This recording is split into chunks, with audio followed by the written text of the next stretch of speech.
Hello friends, मेरे YouTube channel विदिक दृष्टि में आप सब लोगों का स्वागत है। आज हम बात करने वाले हैं कि सीबीएसई ने अपने 12th के एग्ज़ाम्स कैंसिल कर दिए हैं।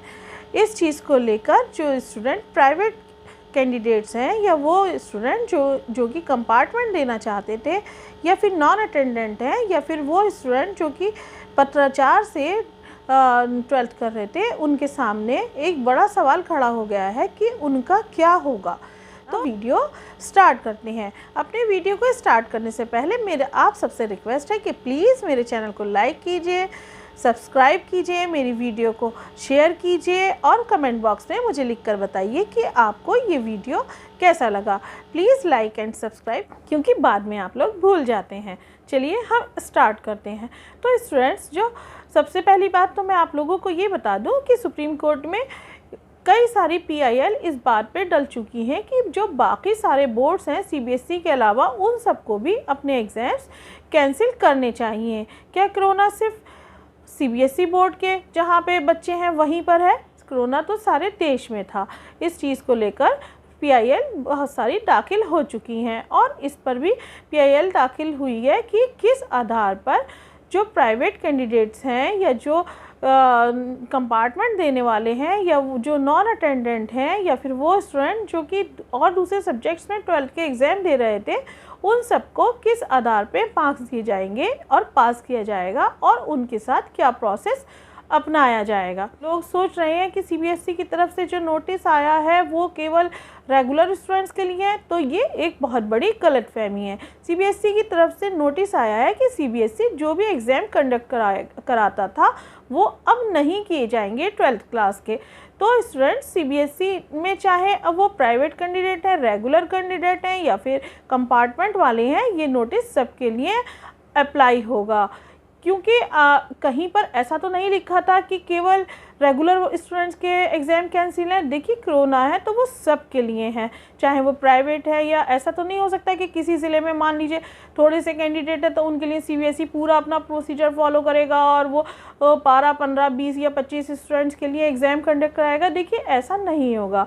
इस चीज़ को आप लोगों को अच्छे से समझना होगा। सवाल ये पैदा होता है कि जिन लोगों ने एग्ज़ाम्स दिए हैं उनको मार्क्स किस आधार पे मिलेंगे और जो लोग प्राइवेट हैं उनको मार्क्स किस आधार पे मिलेंगे। यूट्यूब पे अलग अलग तरह की वीडियोस हैं और जो काफ़ी हद तक ऑथेंटिक और सही नहीं है। आपको इस चीज़ को मैं अच्छी तरह से समझाना चाहती हूँ कि जो पीआईएल पढ़ी है उसमें सुप्रीम कोर्ट ने पूछा है कि सीबीएसई बोर्ड से कि आप बताइए कि आप किस आधार पर मार्क्स देंगे स्टूडेंट्स को। तो काफ़ी सारी चीज़ें आई। एक तरफ सीबीएसई ने ये कहा कि वो पिछले जो मॉक टेस्ट हुए हैं या प्री बोर्ड हुए हैं या इस तरह की चीज़ें हुई हैं उनके आधार पे मार्क्स देगा, लेकिन प्राइवेट स्टूडेंट्स का तो इस तरह से कुछ भी नहीं हुआ। ना उनके इंटरनल एग्ज़ाम्स हुए हैं, ना उनके प्री बोर्ड हुए हैं, ना कोई प्रोजेक्ट हुआ है, ना कोई असाइनमेंट हुआ है। तो इन सारी प्रॉब्लम्स को देखते हुए सीबीएसई बोर्ड ने और जितने भी बोर्ड हैं, एनआईओएस बोर्ड है, आईसीएसई बोर्ड है और जितने भी बोर्ड्स हैं, उन सब ने एक कमेटी बनाई है और उस कमेटी में जो है वो एजुकेशन से जुड़े हुए लोग हैं, आईएएस ऑफिसर्स हैं, प्रिंसिपल्स हैं और उन सब लोगों को इस चीज़ पर वो लोग बात कर रहे हैं कि आखिर किस आधार पर स्टूडेंट्स को मार्क्स दिए जाएं कि उनके साथ किसी तरह का अनजस्टिस ना हो। तो इस चीज़ के लिए सुप्रीम कोर्ट ने 2 हफ्ते का समय दिया है। 2 हफ्ते में ये सारी चीज़ें डिसाइड होनी है।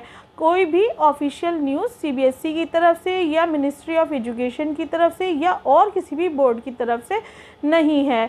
और बाकी भी जितने भी बोर्ड्स हैं, चाहे वो किसी भी स्टेट का है, सारे ही एग्ज़ाम्स कैंसिल किए जाएंगे और जो स्टूडेंट्स हैं उनको किस आधार पे मार्क्स दिए जाएंगे, ये आधार तय किए जाएंगे उस कमेटी के द्वारा, जो कि जब तय हो जाएंगे सुप्रीम कोर्ट में जाएंगे। सुप्रीम कोर्ट उसको चेक करेगा कि वो सही है कि नहीं है। उसके बाद ऑफिशियल वेबसाइट पे सही से नोटिस आएगा कि आखिर प्रॉपर वे क्या होगा मार्क्स देने का। देखिए, किसी के साथ भी अनजस्टिस नहीं होगा, क्योंकि जो बोर्ड है उनकी हम स्टूडेंट से किसी भी तरह की कोई दुश्मनी नहीं है और हम लोग और जो स्टूडेंट्स हैं वो देश का फ्यूचर है और स्टूडेंट्स के साथ किसी भी तरह का अनजस्टिस नहीं किया जाए। कुछ लोग कह रहे हैं कि एंट्रेंस होंगे एडमिशन के लिए, तो हमें ये चीज़ समझनी पड़ेगी कि एंट्रेंस अगर लेती है कोई भी यूनिवर्सिटी, तब भी स्टूडेंट एक साथ इकट्ठे होंगे, तब भी कोरोना का भय रहेगा, डर रहेगा।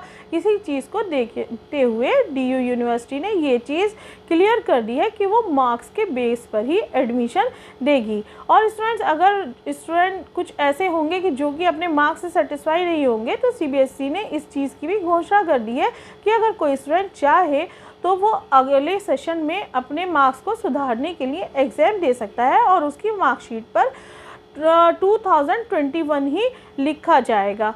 तो ये भी चीज़ आप लोगों के लिए एक संतोष करने वाली है। और एक र्यूमर ये भी आ रही है कि 10th 9th 10th 11 के आधार पे 12th के मार्क्स दिए जाएंगे। तो देखिए, ऐसा करना अनजस्टिस है, ऐसा नहीं किया जाएगा। इसलिए नहीं किया जाएगा कि बच्चा 9th और 10th में इतना सिंसियर नहीं होता है जितना कि वो 12th में आने के बाद हो जाता है। तो इसलिए इस चीज़ को आधार बना के मार्क्स देना तो बहुत गलत होगा। बहुत से स्टूडेंट ऐसे हैं जो 10th में उनके बहुत अच्छे मार्क्स पिछले आप देखेंगे नहीं रहे और 12th में उन्होंने बहुत अच्छा परफॉर्म किया है। इसलिए ये क्राइटेरिया भी नहीं रहेगा। क्या होगा, मार्क्स कैसे दिए जाएंगे, इन सब चीज़ों के लिए ज़्यादा बेटर तरीका है कि हम लोग कामली वेट करें। ऑब्जेक्टिव क्राइटेरिया तय करेगा बोर्ड। तो ऑब्जेक्टिव क्राइटेरिया क्या है? ऑब्जेक्टिव क्राइटेरिया यही है कि आपने क्या मॉक टेस्ट दिया था, आपका किस तरह के मॉक टेस्ट में आपके कैसे मार्क्स रहे थे, इंटरनल में आपके कैसे मार्क्स थे, या आपका क्या प्रोजेक्ट वर्क में आपका कैसा परफॉर्मेंस था, आपका कैसा परफॉर्मेंस मॉक टेस्ट में था, आपके प्री बोर्ड में कैसा परफॉर्मेंस था, आपके इंटरनल में कैसा परफॉर्मेंस था, उसको बेस बना के मार्क्स दिए जाएंगे। ये ही ऑब्जेक्टिव क्राइटेरिया है। या आपको कोई प्रोजेक्ट वर्क दे दिया जाएगा, उसमें आपका जैसा परफॉर्मेंस रहेगा उसके आधार पे मार्क्स तय किए जाएंगे। लेकिन ये सारी चीज़ें अभी तक क्लियर नहीं है कि आखिर क्या होगा। ये सारी चीज़ों को लेकर CBSE बोर्ड अपनी ऑफिशियल वेबसाइट पे जो कुछ डालेगा वही ऑथेंटिक होगा। बेटर तरीका है कि हम कुछ टाइम वेट करें, वॉच करें, और ये कमेटी जो CBSE बोर्ड ने और बाकी सारे बोर्ड्स ने बताई है वो क्या फ़ैसला लेती है, उसी के आधार पे सब चीज़ें तय होंगी स्टूडेंट्स को। लेकिन एक बात बहुत अच्छे से समझनी पड़ेगी कि आप लोगों के साथ किसी भी तरह का अनजस्टिस नहीं होगा। आप लोग बिल्कुल परेशान ना हो, आपको अच्छे मार्क्स मिलेंगे। Be happy, be healthy. Thank you friends.